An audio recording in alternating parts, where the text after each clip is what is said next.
ನಮಸ್ತೆ ನನ್ನ ಪ್ರಿಯ ವೀಕ್ಷಕರೇ, ನಮ್ಮ ಲಕ್ಷಾ ಚಾನಲ್ಗೆ ಸ್ವಾಗತ.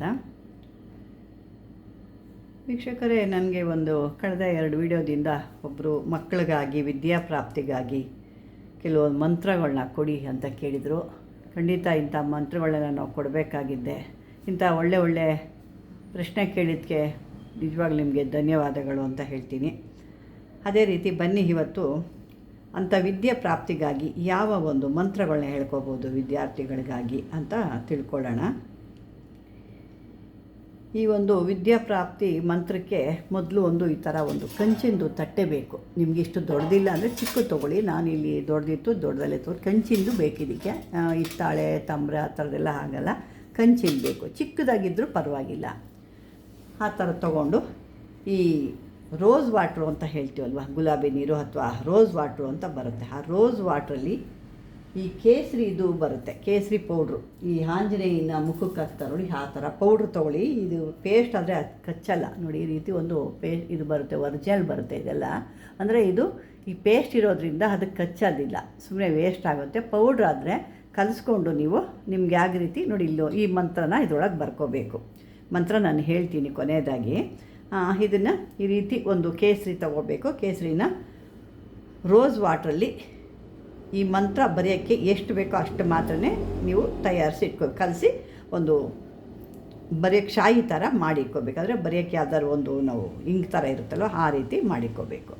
ಅದನ್ನು ಈ ಮಂತ್ರ ನಾನು ಹೇಳ್ತೀನಿ ಅದನ್ನಲ್ವ, ಆ ಮಂತ್ರನ ಬರೆದ್ಬಿಟ್ಟು ಅದನ್ನು ಈ ತಟ್ಟೆನ ಮಣೆ ಮೇಲೆ ಇಟ್ಟು ದೀಪ ಹಚ್ಚಿ ಷೋಡೋಪಚಾರ ಪೂಜೆ ಎಲ್ಲ ಮಾಡಿ ರುದ್ರಾಕ್ಷಿ ಮಾಲೆಯಿಂದ ಈ ಮಂತ್ರನ ದಿನಕ್ಕೆ 1008 ಬಾರಿ ಜಪ ಮಾಡಬೇಕು. ದಿನಕ್ಕೆ 1008 ಬಾರಿ ಜಪ ಮಾಡಬೇಕು.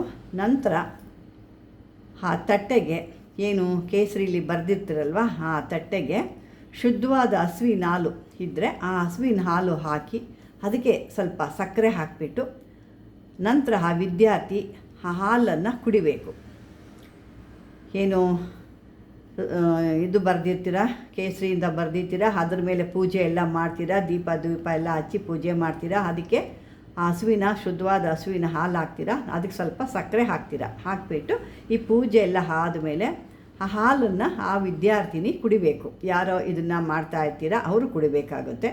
ಇದನ್ನು ಇದೇ ರೀತಿ 21 ದಿನ ಕಾಲ ಮಾಡಬೇಕಂದ್ರೆ 21 ದಿನ ಮಾಡಬೇಕಾಗುತ್ತೆ.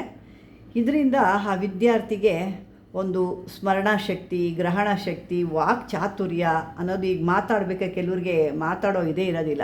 ಮಾತಾಡ್ರೆ ಇನ್ನೆರಡು ಮಾತಾಡಿದ್ರೆ ಅವ್ರಿಗೆ ಮಾತಾಡಲಿಕ್ಕೆ ಬರಲ್ಲ, ಆ ರೀತಿ ಆಗ್ಬಿಟ್ಟಿರುತ್ತೆ. ಅಂಥದ್ದು ವಾಕ್ ಚಾತುರ್ಯ ಅನ್ನೋದು ಬರುತ್ತೆ. ಮತ್ತು ಯಾರಾದರೂ ಈ ಕವಿತಾ ಸಾಮರ್ಥ್ಯ ಅಂತ ಕೆಲವ್ರಿಗೆ ಹುಟ್ಟತಾನೇ ಬಂದುಬಿಟ್ಟಿರುತ್ತೆ ನೋಡಿ.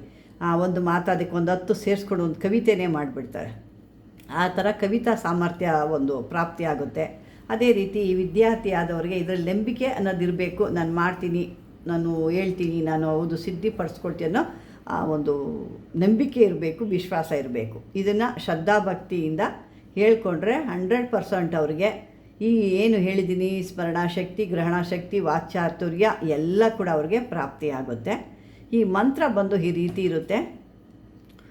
ಗುರು ಗ್ರಹ ಗಹೆ ಪಠನ ರಘು ರಾಹಿ ಅಪಾಲಕಾಲ ವಿದ್ಯಾ ಸಭ ಹಿ. ಈ ರೀತಿ ಇರುತ್ತೆ. ಇದು ಇನ್ನೊಂದ್ಸರಿ ಕೂಡ ನಾನು ಹೇಳ್ತೀನಿ, ನೋಡ್ಕೊಳ್ಳಿ.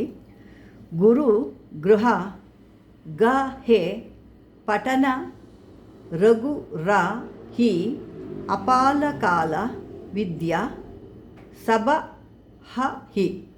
ಇಷ್ಟೇ ಈ ಮಂತ್ರ. ಅದನ್ನೇ ಈಗ ಬರ್ದಿರೋದು ನೋಡಿ, ಗುರು ಗ್ರಹ ಅಂತಲೇ ಇಲ್ಲಿ ಬರ್ದಿ, ಗುರು ಗ್ರಹ ಇಲ್ಲಿದೆ, ಗ್ರಹ ಬರೆದಿದ್ದೀನಿ ಇಲ್ಲಿ. ಥರ ಇದು ಪೇಸ್ಟ್ ಇರೋದ್ರಿಂದ ಕಚ್ಚಲ್ಲ. ಇದು ಪುಡಿ ಆದರೆ ಇದಾಗುತ್ತೆ. ನೀರಿಗೆ ಹಾಕಿದಾಗ ಕೂಡ ಇದು ಕರಗೋದಿಲ್ಲ. ಇದು ಒಂಥರ ಪೇಸ್ಟ್ ಇದು, ಹಾಗಾಗಿ ಅದು ನಿಮಗೆ ಸರಿಯಾಗಿ ಕಾಣ್ತಾ ಇಲ್ಲ. ನಾನು ತೋರಿಸಿದ್ದೀನಿ ವಿಧಿವಿಧಾನ ಈ ರೀತಿ ಮಾಡ್ಕೋಬೇಕು ಅಂತ. ಆ ರೀತಿ ಮಾಡಿಕೊಂಡ್ರೆ ನಿಮಗೆ ಒಳ್ಳೆ ವಾಕ್ಚಾತುರ್ಯ, ವಿದ್ಯಾ ಪ್ರಾಪ್ತಿ ಎಲ್ಲ ಆಗುತ್ತೆ. ಇನ್ನು ಸಾಕಷ್ಟಿದೆ. ಕೆಲವರು ಪರೀಕ್ಷೆಗಳಲ್ಲಿ, ಇಂಟ್ರ್ಯೂಗಳಲ್ಲಿ ಅದರಲ್ಲಿ ನಾವು ಪಾಸ್ ಆಗಬೇಕು ಅಂತೀರ, ಅದಕ್ಕೂ ಕೂಡ ಕೆಲವೊಂದು ಇರ್ತವೆ. ಅವರು ಕೂಡ ಈ ಹೇಳ್ಕೊಂಡು ಹೋಗ್ಬೋದು. ಅಂದರೆ ಅದಕ್ಕೆ ಮಂತ್ರ ಬೇರೆ ಇರುತ್ತೆ, ಅದನ್ನು ಕೂಡ ಮುಂದಿನ ವೀಡಿಯೋದಲ್ಲಿ ಕೂಡ ನಾನು ಹಾಕ್ತೀನಿ. ಇದನ್ನು ಸದ್ಯಕ್ಕೆ ನೀವು ಹೇಳ್ಕೊಂಡಾಗ ಇದನ್ನು ಹೇಳ್ಕೋಬೇಕು. ಮತ್ತು ಹಾಲು ಮತ್ತು ಸಕ್ಕರೆ ಹಾಕಿ ಆ ವಿದ್ಯಾರ್ಥಿ ಯಾರು ಅದನ್ನು ಮಾಡ್ತಾರೋ ಅವ್ರಿಗೆ ಹೇಳಿ. ಇದು ಮಂತ್ರ ಕೂಡ ಏನು ದೊಡ್ಡದೇ 2 ಲೈನ್ ಇರೋದು, ಅದನ್ನು ಮಾಡ್ಕೊಳ್ಳಿ ಅಂತ ಹೇಳ್ತಾ ಹೀಗೊಂದು ಪುಟ್ಟದಾಗಿ ಒಂದು ಮೂಲಿಕೆನ ನಾನು ನಿಮಗೆ ತೋರಿಸ್ತಾ ಇದ್ದೀನಿ ವೀಕ್ಷಕರೇ. ಭಾಳ ದೊಡ್ಡದಿದೆ ಇದ್ರ ಬೇರು. ನಾನು ಡಬ್ಬಲ್ ಮಡ್ತಿದ್ದೀನಿ. ಇದು ಎಣ್ಣೆ ತಂದಿದ್ದು ಬಿಸಿಲಿಗೆ ಎಲ್ಲ ಬಾಡೋಗ್ಬಿಟ್ಟಿದೆ. ನೋಡ್ತಾ ಇದ್ದೀರಲ್ವಾ?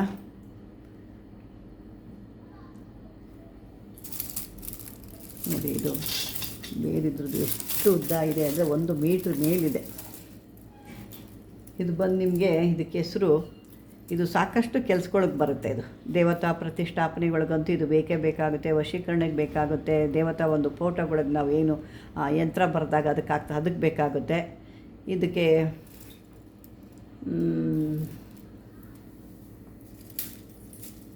ಬಿಳಿ ಚಕ್ರ ಇದು ಅಂತ ಹೇಳ್ತೀವಿ. ಬಿಳಿ ಚಕ್ರದ ಹೂವು ಅಂತ ಹೇಳ್ತಾರೆ, ಬಿಳಿ ಚಕ್ರ ಬೇರು ಅಂತ ಹೇಳ್ತಾರೆ. ಇದಕ್ಕಿನ್ನೂ ಸಾಕಷ್ಟು ಹೆಸರೆಲ್ಲ ಇದೆ. ಇದು ನಮಗೆ ತಿಳಿದಂಥದ್ದು ಇಷ್ಟಿದೆ. ಬೇರೆ ಬೇರೆ ಕಡೆ ಬೇರೆ ಬೇರೆದು ಹೇಳ್ತಾರೆ, ಅದನ್ನು ನೋಡ್ಕೊಳ್ಳಿ. ಇದು ಸಾಕಷ್ಟು ಕೆಲಸಕ್ಕೆ ಬರುತ್ತೆ. ಇದು ಎಲ್ಲರೂ ಸಿಗುತ್ತೆ. ಇದು ಸಾಮಾನ್ಯ ಹಳ್ಳಿ ಕಡೆ ಬೇಲಿಗಳಲ್ಲಿ ಹೊಲಗಳಲ್ಲಿ ಇವೆಲ್ಲ ಸಿಗುತ್ತೆ. ಇದು ಕಷ್ಟ ಅಲ್ಲ, ಹುಡುಕಬೇಕಾಗುತ್ತೆ. ಇದ್ರದ್ದು ಬೇರು ಎಷ್ಟು ಉದ್ದ ಇದೆ ಅಂದರೆ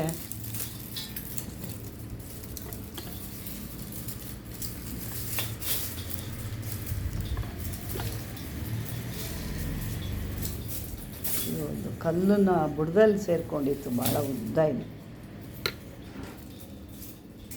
ಎಷ್ಟು ಉದ್ದ ಬರುತ್ತೆ.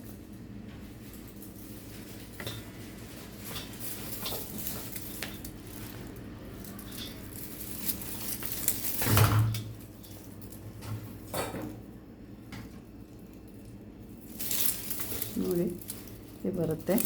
ಇದ್ರದ್ದು ಪ್ರತಿಯೊಂದು ಸಮೂಲ ಬರುತ್ತೆ. ಎಲೆ, ಹೂವು, ಕಡ್ಡಿ, ಬೇರು ಎಲ್ಲನೂ ಕೆಲಸಕ್ಕೆ ಬರುತ್ತೆ. ಈ ಚಕ್ರ ಬರೆಯೋರಿಗೆ ಇದನ್ನು ಪುಡಿ ಮಾಡಿಬಿಟ್ಟು ಅದಕ್ಕೆ ಎಲ್ಲ ಹಾಕ್ತಾರೆ. ಅದೆಲ್ಲ ಹಾಕಿದಾಗಲೇ ಅದಕ್ಕೆ ಪವರ್ ಅಂತ ಬರುತ್ತೆ. ದೇವತಾ ಪ್ರತಿಷ್ಠಾಪನೆ ಕೂಡ ಹಾಕ್ತಾರೆ. ಮತ್ತು ಗಂಡ ಹೆಂಡತಿ ವಶೀಕರಣ ಕೂಡ ಇದನ್ನು, ಈ ಹೂವನ್ನು, ಒಂದು ಬಿಳಿ ಹೂವು ಬರುತ್ತೆ, ಆ ಬಿಳಿ ಹೂವನ್ನು ಜೇನುತುಪ್ಪದಲ್ಲಿ ಹಾಕಿಬಿಟ್ಟು ಅದ್ರ ಕೂಡ ತಿನ್ನಿಸ್ತಾರೆ. ಇದಿನ್ನೂ ಸಾಕಷ್ಟು ಕೆಲಸಗಳಿಗೆ ಬರ್ತಾ ಇರುತ್ತೆ. ಇನ್ನು ನಾನು ನೋಡೋಣ, ಇದಕ್ಕಿನ್ನ ಏನಾದರೂ ಹೆಸರಿದ್ರೆ ಅದನ್ನು ಹುಡುಕಿ ನಾನು ಹೇಳ್ತೀನಿ. ನನಗೆ ಗೊತ್ತಿರೋದು ಇಷ್ಟು ಹೆಸರು ಇದಕ್ಕೆ. ಇನ್ನೂ ಸಾಕಷ್ಟು ಬೇರೆ ಬೇರೆ ಪ್ರಾಂತಗಳಲ್ಲಿ ಬೇರೆ ಬೇರೆ ಹೆಸರಿದೆ ಅಂತೆ. ಅದು ನೋಡಿಬಿಟ್ಟು ಹೇಳ್ತೀನಿ. ಈಗ ನೀವು ಇದನ್ನು ಯಾವ ಥರ ಸಿಕ್ಕಿದ್ರೆ ಸಿಗುತ್ತೆ, ಬೇಕಾದಷ್ಟು ಕಡೆ ಎಲ್ಲ ಸಿಗುತ್ತೆ. ಇದು ಏನು ದೊಡ್ಡ ವಿಷಯ ಎಲ್ಲ. ಹಳ್ಳಿ ಕಡೆ ಬೇಲಿಗಳಲ್ಲೆಲ್ಲ ಜಾಸ್ತಿ ಇರುತ್ತೆ. ಈ ಕೆರೆ ಕಟ್ಟೆಗಳಲ್ಲಂತೂ ಜಾಸ್ತಿ ಇರುತ್ತೆ. ಇದು ತಂದು ಇಟ್ಕೊಳ್ಳಿ, ಸಿಕ್ಕರೆ ಬಿಡಬೇಡಿ. ಎಲ್ಲ ಕೆಲಸಕ್ಕೂ ಭಾಳ, ವಶೀಕರಣಕ್ಕಂತೂ ಭಾಳ ಚೆನ್ನಾಗಿ ಕೆಲಸಕ್ಕೆ ಬರುತ್ತೆ ಇದು. ವೀಕ್ಷಕ ನೋಡಿದ್ರಲ್ಲ, ವಿದ್ಯೆಗಳಿಗಾಗಿ ಮತ್ತು ನಮ್ಮ ವಿದ್ಯಾರ್ಥಿನಿಗಳಿಗಾಗಿ ಎರಡೂ ಇದನ್ನು ನಾನು ಕೊಟ್ಟಿದ್ದೀನಿ. ಇದು ನಿಮಗೆ ಅವಶ್ಯಕತೆ ಆದರೆ ಬಳಸ್ಕೊಳ್ಳಿ ಅಂತ ಹೇಳ್ತಾ, ಈ ಒಂದು ವಿಡಿಯೋ ನಿಮ್ಗೆ ಇಷ್ಟವಾದರೆ ಲೈಕ್ ಮಾಡಿ, ಶೇರ್ ಮಾಡಿ, ಸಬ್ಸ್ಕ್ರೈಬರ್ ಮಾಡಿ. ಧನ್ಯವಾದಗಳು.